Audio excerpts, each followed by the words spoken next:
السلام عليكم ورحمة الله تعالى وبركاته. كلنتو وعن وناكسن إذا لهانتين كسور دوادا W3 tag. فيديو maanta wuxuu ku saabsan yahay how does the internet work? Sideeba internetku u shaqeeyaa? Inteena badan waxaynu naqaanaa sida loo isticmaalo, hase yeeshee ma naqaana sida internetku u shaqeeyo.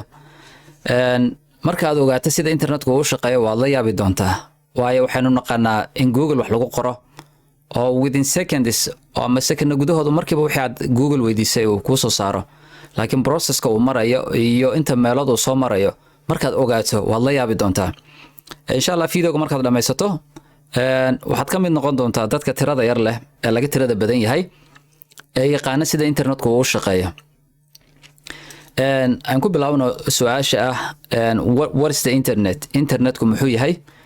Internetku waa computer badan oo adduunyada dhan kala yaala oo isku wada xidhan and they communicate with each other. Waana wada hadlaan oo way sheekaystaan. Marka qof Facebook ka wada chat gareynaysan ama Snapchat ama Instagram how maleynin in laba computer oo kaliya isticmaalaysan computerka adigu aad fadhido iyo computerka qofka kale uu fadhiyo. Waxa isticmaalaysan kumanaan kun oo computer oo buuxinaya gaabka labadeena idin dhaxeeya. Markaas sidee baan u isticmaalanaa kumanaan kun oo computer aan sharaxno. Inshallah Google markaad gasho ee aad ku qorto qoraal mesela Facebook oo kale aad rabtaan Google ku soo saaro ama YouTube oo kale ama muxaadaraad ku qortay ama kolba waxaad raadinaysay browserka Google oo kale search markaad tiraahdo adiga waajibkaaga waad gudato waad fadhiisatay second gudahooda wuxuu ku soo saarayaa wixii aad u dirsatay laakiin processku wuxuu ku bilaabmayaa search markaad tiraahdo Google wuxuu signal u dirayaa waxa loo yaqaan ISP waa internet service provider waa shirkadda internetka ku siisa ee bil walba aad ku bixisa lacagta mesela qolyaha qurbaha jooga Mareykan oo kale waxaan isticmaalnaa Charter iyo CenturyLink iyo company kala jira wadanka aad joogtaan ama kolba meesha aad joogto companyga bil walba aad lacagta siiso ee internetka ku siiya companygaas ayuu Google wuxuu u diray signal ama request iyo codsi wuxuu leeyahay qofkaas computer baa wax iga soo codsaday ama computer baa soo garaacay soo wacay ee numberkiisa ii sheeg marka companygaagu wuxuu leeyahay wuxuu eegayaa computerka soo wacay Google ama Google wax ka dalbaday numberkiisa taa macnaheedu waxa weeye computer waliba wuxuu leeyahay number u gaara sida telefoonka soo aanu sidana uu leeyahay number waxa la yiraahdaa IP waa internet protocol computerka numberkiisu ma marka la soo iibsado la socda may waxa computerka internetka waxa leeyahay numberkiisa IP-giisa waxa ku asaan garay ama computerkaaga u qoondeeya companyga internetka aan ku soo daayay lacagta aad siiso kaas u sameeya number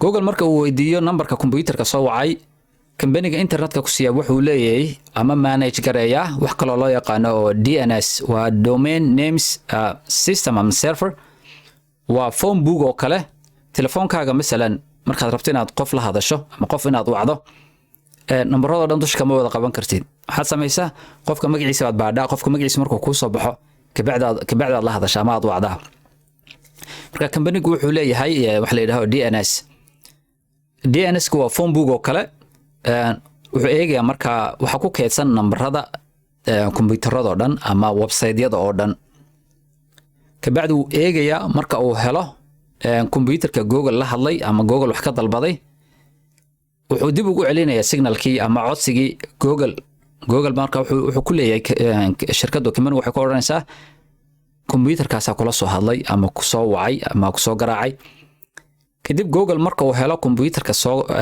la soo hadlay ka soo codsaday macluumaadka soo mesela waxaad qortay Facebook waraba ama YouTube ama muxaadaro macluumaadkii aad soo codsatay iyo numberkii computerkaaga markuu Google markuu helo wuxuu asna u dirayaa serverkiisa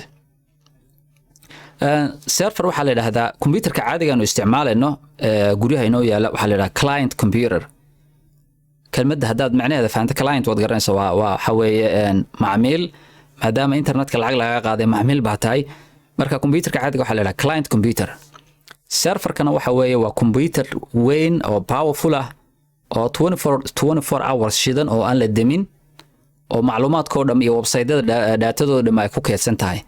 ama waxaan oran karnaa waa giant library, waa library weyn oo maktabad weyn oo kale oo buugaagtoo dham ay ku keedsan tahay oo kolba Google markaad wax weydiiso buugii wuxuu ka dhigan yahay website-ka oo kale oo maktabada ku jira. buugii aad wax ka soo dalbatay waa akhriya dib kuugu soo celinaya. marka Google markuu helo macluumaadkaagii iyo computerkaaga numberkiisii serverkiisa u diraya.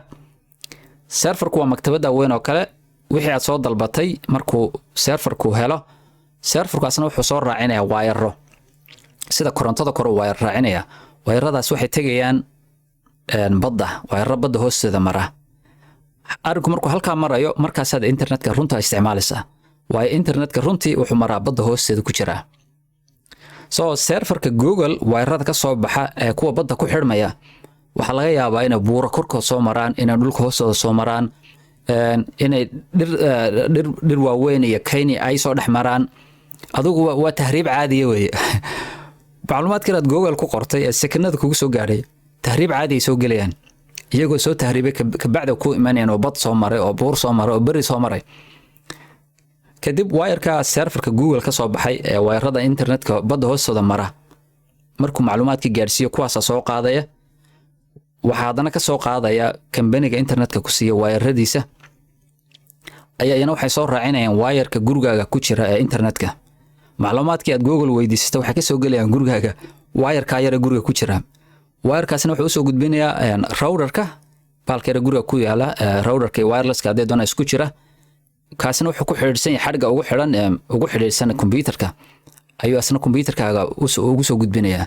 then within seconds macluumaadkii Google aad weydiisatay hortaada yaalaan. waxa laga yaabaa koobkii shahaad ama kafeega aad korba u qaadin in wixii Google aad weydiistay hortaada ba yaalaan.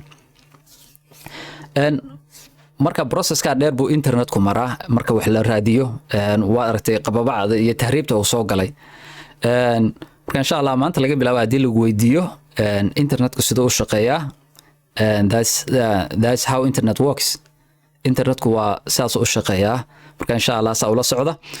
insha Allah waxaan kala rabaa inaan baraarujiyo maadaama aynu ognahay wix yar aan Google ku qornay rafaadka laga soo maray iyo tahriibta uu soo maray iyo dhibka internetku uu soo marayo.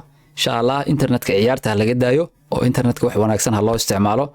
intaad qabiil iyo cay iyo gabar Soomaaliyeed xumaheed lagu sii faafin lahaa ama qof khalad ka dhacay xumaantiisa la sii faafin lahaa, waxa idinku kula talin lahaa internetka ciyaarta laga daayo oo wax wanaagsan loo isticmaalo. insha Allah wali waxaan ku jirnaa introduction sidaan balan qaadnay koorso ku saabsan web development aynu ka bilaabi doonaa channelka. marka videogan iyo kii ka horeeyay iyo video ku xiga waxay noqon doonaan general knowledge ama introduction si hadhow aan isula jaan qaadno. saddexda video markaynu ka gudubno waxaanu bilaabi doonaa HTML insha Allah. channelkuna cusub yahay la support gareeyo insha Allah kamid noqo dadka ugu horeeya ee subscribe gareeya. haddii video aad ka heshay macluumaadkan ay ku cusub yihiin insha Allah comment-ka noogu soo sheeg si na faa'iido la yiraahdo. Assalaamu alaykum warahmatullahi ta'ala wa barakatuh.